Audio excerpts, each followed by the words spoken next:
రాజ్యసభ ఎన్నికలకు షెడ్యూల్ విడుదల చేసింది కేంద్ర ఎన్నికల సంఘం. 15 రాష్ట్రాల్లో 56 స్థానాలకు ఎన్నికలు నిర్వహించనుంది. ఫిబ్రవరి 8న రాజ్యసభ ఎన్నికలకు నోటిఫికేషన్ రిలీజ్ కానుంది. ఫిబ్రవరి 27న పోలింగ్ నిర్వహించనుంది ఈసీ.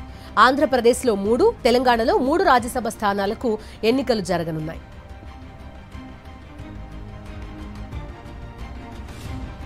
రాజ్యసభ ఎన్నికల షెడ్యూల్ కి సంబంధించి పూర్తి డీటెయిల్స్ అడుగుదాం. మా కరెస్పాండెంట్ వెంకటేష్ ఫోన్ లైన్ లో ఉన్నారు.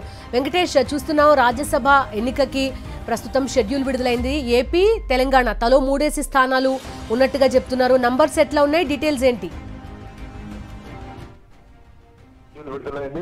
వచ్చే నెల 27వ తేదీన పోలింగ్ జరగబోతోంది. వచ్చే నెల 8వ తేదీన దీనికి సంబంధించినటువంటి నోటిఫికేషన్ విడుదల కాబోతోంది. సో మొత్తం దేశవ్యాప్తంగా 56 ఖాళీలు కాబోతున్నాయి. ఏప్రిల్ నెలలో ఈ ఖాళీలు కాబోతున్నటువంటి నేపథ్యంలో 2 నెలల ముందే దీనికి సంబంధించినటువంటి ప్రక్రియ ఎన్నికల సంఘం ప్రారంభించింది. అందులో భాగంగానే కొద్ది క్షణాల కిందటే షెడ్యూల్ విడుదలైంది. అందులో మొత్తం 56 సీట్లకు ఎన్నికలు నిర్వహించబోతున్నారు. అందులో ఆంధ్రప్రదేశ్ లో 3 స్థానాలు ఉన్నాయి. అలాగే తెలంగాణలో కూడా 3 స్థానాలు ఉన్నటువంటి పరిస్థితి. ఉత్తరప్రదేశ్ లో గరిష్టంగా 10 స్థానాలకు ఎన్నికలు జరగబోతున్నాయి. మొత్తానికి ఈ ఖాళీ అవుతున్నటువంటి స్థానాలు కనుక చూస్తే ఆంధ్రప్రదేశ్ లో 3 రిటైర్ అవుతున్నారు. YSR Congress party MP Vemireddy Prabhakar Reddy, అలాగే BJP MP CM Ramesh, TDP MP Kanakameda Praveen Kumar. So ఈ 3 ఆంధ్రప్రదేశ్ నుంచి రిటైర్ అవుతున్నారు. అలాగే తెలంగాణ నుంచి రిటైర్ అవుతున్నటువంటి ఎంపీల్లో వద్దిరాజు రవిచంద్ర, లింగయ్య యాదవ్, సంతోష్ కుమార్. సో ఈ 3 కూడా రిటైర్ అవుతున్నారు. సో వీరి స్థానాల్లో కొత్తగా ఎన్నికల్లో వారిని ఎన్నుకోవాల్సి ఉంటుంది అభ్యర్థులను.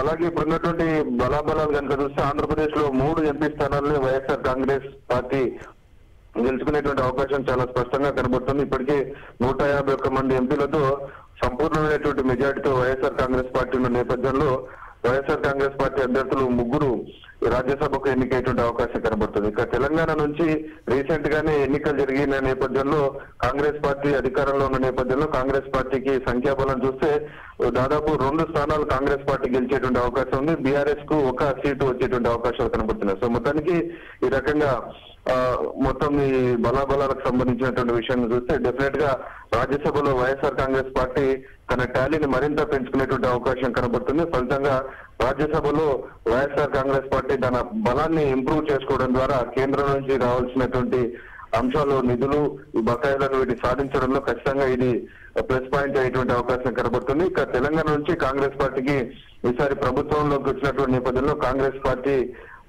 తెలంగాణ నుంచి తొలిసారిగా 2 స్థానాలు గెలుచుకోబోతుంది. సో బహుశా ఈ స్థానాలు ఎవరికి దక్కుతాయని మనం వేచి చూడాలి. ఇప్పటికే ఈ స్థానాల కోసం అధిష్టానానికి సంబంధించినటువంటి పెద్దలు ఈ తెలంగాణ నుంచి కోటాలో వారు ఎన్నికయ్యేటువంటి అవకాశం ఉంది. అభ్యర్థులను బరిలోకి దింపేటువంటి అవకాశాలు కనబడుతున్నాయి.